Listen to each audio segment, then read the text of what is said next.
ज्यादा नहीं बताऊंगा क्योंकि वो स्पॉइलर हो गया। खोदा पहाड़ निकली चुहिया, अभी भी वो बॉर्डर वाले कैरेक्टर से निकल नहीं पाए, अभी भी वो फौज में है और वो बिल्कुल उसी तरीके से उनका बॉडी लैंग्वेज है। क्राइम पेट्रोल के ऐसे कितने एपिसोड आपने देखे होंगे, लेकिन टीवी सीरियल का कैमरा वर्क होता ना वैसा लग रहा था।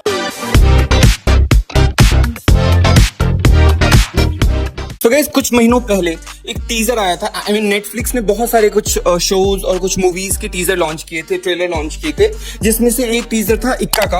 और जब मैंने वो टीजर देखा था तो आई वाज लिटरली एक्साइटेड कि ये शायद बहुत अच्छा होगा। और मैं और मेरा दोस्त आलेख रवि माथुर, हम दोनों ये डिस्कस भी कर रहे थे कि यार ये मूवी थिएटर में आनी चाहिए। बट आलेख ने मुझे एक चीज बोली थी कि जरूर इसमें कुछ ना कुछ तो होगा यार, कि ये लोग सीधे ओटीटी पे लेके आ रहे हैं, थिएटर में रिलीज नहीं कर रहे हैं। तो गाइस ये मूवी आ गई है नेटफ्लिक्स के प्लेटफॉर्म पे और ये मूवी मैंने देख भी ली है। और मैंने इसीलिए भी देखा क्योंकि मुझे आप लोगों के साथ इस मूवी का रिव्यू शेयर करना था कि आप लोगों को इस पे टाइम देना चाहिए नहीं। मैं हूं आपका दोस्त गौतम कश्यप, लेकर हाजिर हूं आपके लिए इस सिनेमा का रिव्यू आपके अपने चैनल और हमारे चैनल गपशप विद माथुर एंड कश्यप पे। आप कोर्ट को बताएंगे कि उस रात क्या हुआ। सो आइए शुरू करते हैं इस मूवी का रिव्यू। इस मूवी की कहानी के बारे में थोड़ा बहुत बताऊंगा, ज्यादा नहीं बताऊंगा क्योंकि वो स्पॉइलर हो गया। अगर आप ये मूवी देखना चाहते हो, अगर आप अक्षय खन्ना के फैन हो, अगर आप सनी देओल के फैन हो, अगर आप ऐसी मूवी के फैन हो जो कोर्ट रूम से जुड़ा हुआ हो, जो थ्रिलर हो, सस्पेंस हो, तो मैं आपको कोई स्पॉइलर नहीं देने वाला हूं। मैं बेसिक सी स्टोरी बताऊंगा और मुझे ये मूवी कैसे लगी वो मैं बताऊंगा। कहानी शुरू होती है, एक फैमिली है जिसमें एक लॉयर है सनी देओल, जैसे कि हमने टीजर में भी देखा है। वो केस लड़ रहे हैं अक्षय खन्ना का। अक्षय खन्ना की पर्सनालिटी क्या है, उनका बैकग्राउंड क्या है, ये तो आप फिल्म देखना उससे पता चलेगा। लेकिन जो सनी देओल का बैकग्राउंड है, उनका जो कैरेक्टर है अर्जुन का, वो एक ऐसे लॉयर है जो उस शहर में ऐसे केसेस के लड़ने के लिए फेमस है जो कि कोई नहीं लेता, जिस केस में जो बेसिक जो ऐसे लोग होते हैं जो बेगुनाह हो, जो मजबूर हो, जो बेसहारा लोग हो, उनका केस लड़ने के लिए फेमस है। लेकिन एनी हाउ ऐसा सिचुएशन होता है जहां पे इनको केस लेना पड़ता है। अक्षय खन्ना का पूरा जो सिटी है, पूरा जो शहर है, वो इनके अगेंस्ट हो जाता है कि ये उसका केस क्यों ले रहे हैं, क्योंकि कहीं ना कहीं लोगों को ऐसा लगता है कि जो अक्षय खन्ना का कैरेक्टर है उसने वो क्राइम किया है जिसके लिए उस पे केस चलता है। अब वो किस चीज के लिए केस चलता है, क्या वो सच में वो क्राइम उन्होंने किया होता है, और सनी देओल पे क्या ऐसी मजबूरी होती है कि वो सडनली इसका केस लेने के लिए तैयार हो जाते हैं। इस सब के ऊपर ही ये कहानी है। क्या वो केस लड़ते हैं तो वो जीत पाते हैं, क्योंकि उनके अगेंस्ट भी जो एक वकील है, उनका नाम मुझे नहीं पता, लेकिन उनका कैरेक्टर अच्छा है इस मूवी के अंदर, उनके कैरेक्टर पे उन्होंने जस्टिस किया है। बट अगर मैं बात करूं कहानी की, तो कहानी यही है, बेसिक सी कहानी है। ऐसा कुछ एक्स्ट्रा ऑर्डिनरी नहीं है कि आपको पता नहीं या इससे पहले आपने कुछ देखा नहीं। और बेसिक कहानी की अगर मैं बात करूं तो कहानी आप ना प्रेडिक्ट कर सकते हो। जब आप मूवी देखना स्टार्ट करोगे तो आपको पता चलता जाएगा कि आगे क्या होने वाला है। मतलब ऐसा कुछ नहीं है कि अरे यार ये तो सोचा ही नहीं था और ऐसा कुछ हो गया।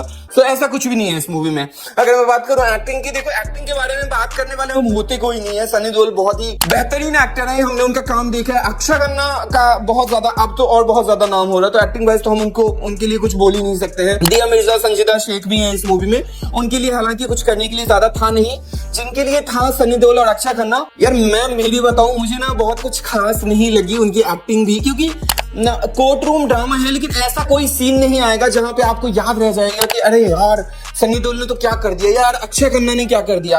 अगर मैं बात करूं दामिनी की, और कोर्ट रूम का ही सीन होता है वो, आज भी लोगों को याद है 2.5 किलो के हाथ वाला डायलॉग। मैं ये नहीं बोल रहा हूं कि इस मूवी में उसकी जरूरत थी, लेकिन कुछ ऐसा सीन जरूर क्रिएट किया जा सकता था जो लोगों को याद रह जाए। और इस मूवी में ऐसा कोई सीन नहीं है जहां पे आपको लगेगा कि यार क्या ही हो गया।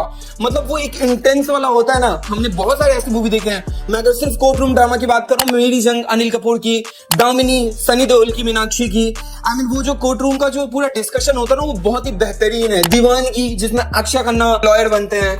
तो ये जो मूवीज है ना, इनमें कोर्ट रूम का एक बहुत ही उम्दा सीन दिखाया गया है। अगर मैं एक्चुअली एक्सपेक्ट यही कर रहा था कि ऐसा ही कुछ मुझे देखने को मिलेगा बेहतरीन, बट वैसा मुझे कुछ देखने को नहीं मिला। 1-2 सीन में जहां पे मैंने नोटिस किया, मैं आपको बताता हूँ कि सनी देओल चल कैसे रहे हैं पूरी मूवी में। वो अगर अपने घर में अपनी बेटी के कमरे में भी जा रहे हैं ना, तो मैं आपको दिखाता हूँ कैसे चल रहे हैं।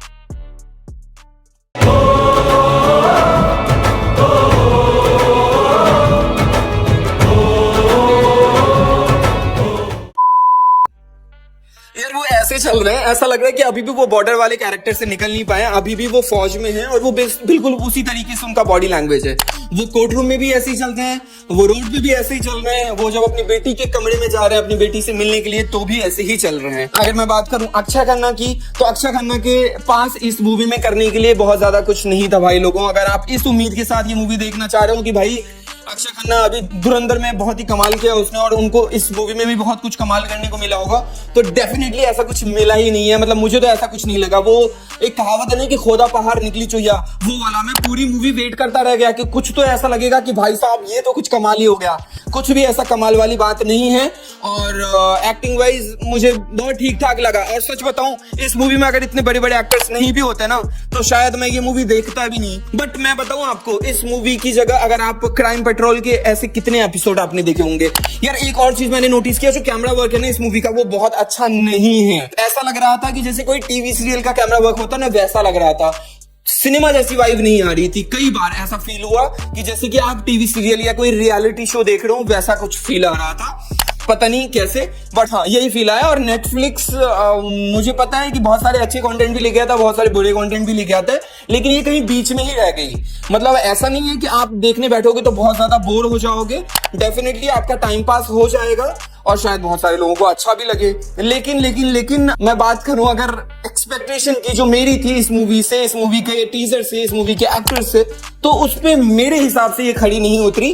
बट स्टिल पति पत्नी और वो दो से तो बहुत अच्छी है। अगर मैं बात करूं इसके लेंथ की, तो लेंथ का भी यार थोड़ा बहुत छोटा किया जा सकता था इस मूवी को।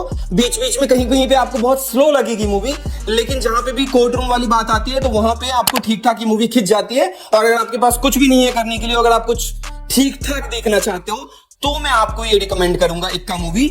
और अगर मैं बात करूं रेटिंग की कि मेरी तरफ से इस मूवी को कितनी रेटिंग जानी चाहिए, तो 5 में से 2.5 स्टार में देता हूं इस मूवी को। जाके देख डालो। अगर मेरे रिव्यू के बाद अगर आपको ऐसा लगता है कि मूवी आपको देखनी चाहिए तो आप देख डालो। मैंने क्या बोला आपको, अगर आपके पास कुछ नहीं है देखने के लिए और आपको ठीक ठाक टाइम पास चाहिए तो आप ये मूवी देख सकते हो वीकेंड में। अपनी फैमिली के साथ भी डेफिनेटली देख सकते हो, बिकॉज इसमें ऐसा कोई भी सीन नहीं है जो आप अपनी फैमिली मेंबर के साथ बैठ के नहीं देख सकते हो। फिर क्या वेट कर रहे हो, जाके देख डालो अगर आपको लगता है कि देखना चाहिए तो। और अगर मुझे कुछ देखना चाहिए तो प्लीज मुझे रिकमेंड करो कमेंट बॉक्स में। अगर आप चैनल पे नए हो तो प्लीज चैनल को सब्सक्राइब करो, वीडियो को लाइक करो और हमें आपका ढेर सारा प्यार दो यार। और वो ढेर सारा प्यार डेफिनेटली आप हमारे सब्सक्राइबर बन के दे सकते हो, हमें अच्छे अच्छे कमेंट करके दे सकते हो, हमें सजेशंस करके दे सकते हो।